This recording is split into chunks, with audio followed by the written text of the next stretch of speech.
ใช่เจ้าเป็นหนี้ข่อยเจ้าบาทเจ้าจำได้บ่ข่อยมาเอา2 เที่ยเนาะพ่อใหญ่เที่ยที่แรกก็360เที่ยที่2อีกก็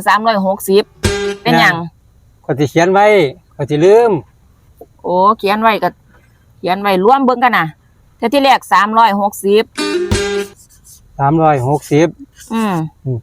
เที่ยที่2ก็360เที่ยที่2ก็360บวกกันเบิ่งกันน่ะพ่อใหญ่บวกกันเบิ่งเห็นบ่0 บวก 0ก็ได้0 6 บวก 6ก็ได้12แม่นก็ได้2ทด1เอ้าเป็นหยัง1ไว้1ฝากไว้เอ้าสิไปฝากไว้เฮ็ดหยังพ่อใหญ่ฝากไว้แบบนี้เจ้าก็ลืมตัวแล้วโอ้ยมาลืมจังได๋เนาะบ่ขอย่านเจ้าลืมเจ้าสิไปฝากไว้นี่เจ้าก็ลืมตัวแล้วเฮ็ดจังได๋ซั่นน่ะเจ้าก็ต้องเอามาลงไว้นำกันนี้เจ้าสิไปฝากไว้หั่นเจ้าลืมนี่เจ้าก็มาโกงข่อยอีกบ่ขาถิ่มเด้อนี่อันนี้ขาถิ่มเด้อบ่ฝากนี่12มันบ่เบิ่ง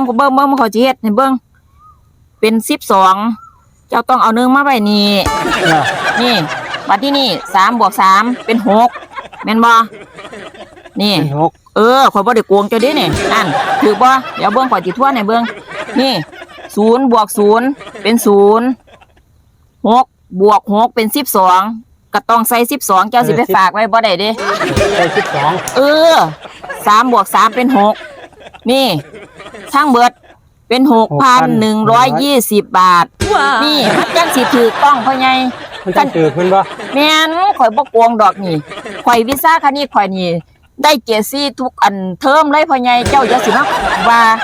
เจ้าสิมาฝากไว้อีหยังจังซี่คันฝากไว้นี่ดิซัวบ่ฮอดยามข่อยมาจ่ายเงินเจ้าก็ลืมนี่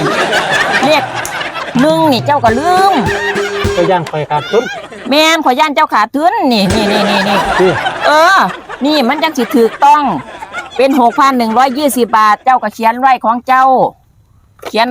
านี่โอ้ยเจ้านี่เนาะยังสิเอาไปฝากไว้อีกอยู่เฮาสิมาจ่ายไปไหนก็ยังสิไปจ่าย120 บาทนั่นล่ะพ่อใหญ่สิ้นเดือนพุ่นเด้อยังสิมาจ่ายแม่นสิ้นเดือนข่อยยังสิมาจ่ายเด้อ 6,120 บาทนี่จดไว้ซื่อๆบ่ทันจ่ายเดี๋ยวเงินเดือนข่อยออกก่อนสิ้นเดือนข่อยสิมาจ่ายเจ้าดอกโอเคจังซั่น 6,120 บาทเด้อพ่อใหญ่เด้อ6,120 บาทข่อยบ่ลืมดอกเดี๋ยวข่อยมาจ่ายสิ้นเดือนพุ่นล่ะติสิ้นเดือนข่อยมาจ่ายดอกพ่อใหญ่กูก็ว่าสิเกียงค่าเกียงเนี่ยได้กำไรน้อยๆเลยกู